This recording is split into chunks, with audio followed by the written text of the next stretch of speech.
ये कहानी है मीराबाई की, जो कृष्ण की प्रेम में ऐसे डूबी कि पूरी दुनिया को प्रेम की परिभाषा दिखा दी कि प्रेम करो तो सिर्फ मीरा के जैसे। हेलो दोस्तों, मेरे चैनल मनमौजी मोहित में आपका स्वागत है। अगर आपको ये कहानी अच्छी लगी तो वीडियो को लाइक और चैनल को सब्सक्राइब जरूर कर दीजिएगा।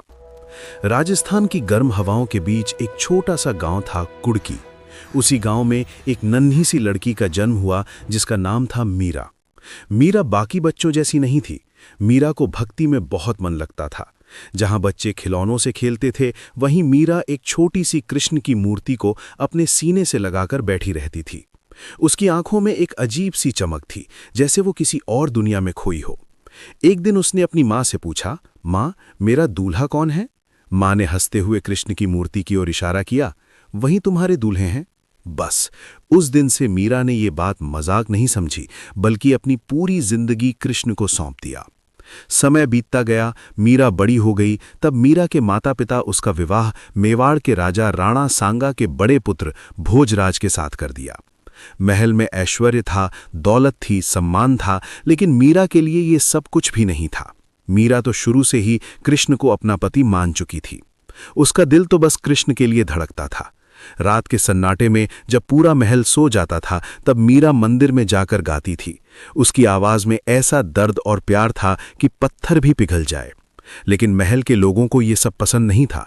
उन्हें लगता था कि एक रानी का इस तरह भक्ति में डूब जाना राजघराने की इज्जत के खिलाफ है।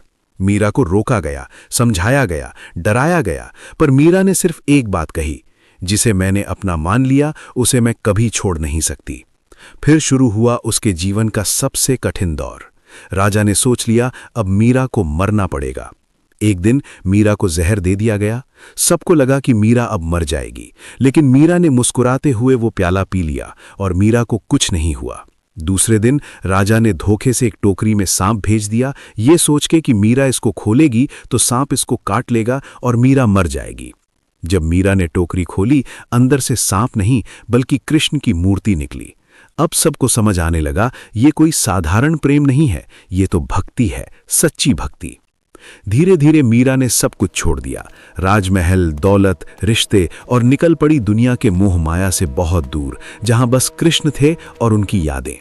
वो गलियों में भटकती रहीं और मंदिरों में गाती रहीं, लोगों के दिलों में बसती चली गईं। लोग उसे पागल कहने लगे थे, लेकिन वो मुस्कुराकर कहती, हाँ मैं पागल हूं अपने कृष्ण के प्यार में। आखिरकार वो दिन भी आ गया जब मीरा द्वारका पहुंची। मीरा कृष्ण के मंदिर में चली गईं, कृष्ण की मूर्ति के सामने खड़ी हो गईं। मीरा के आंखों से आंसू बह रहे थे। उसने धीरे से कहा, मैं आ गई हूं, अब मुझे अपने पास रख लो। दुनिया के तानों से मैं थक चुकी हूं, ये कहती और उनकी आंखों से आंसू निकल रहे थे। तब मीरा ने कृष्ण की मूर्ति के सामने गाने और नाचने लगी।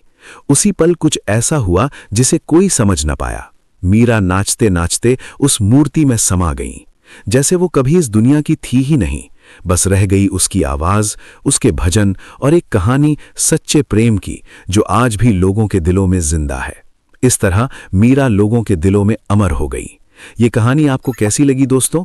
ये कहानी अगर आपको अच्छी लगी तो कमेंट में जरूर बताइएगा। मिलते हैं एक और नई कहानी में। धन्यवाद।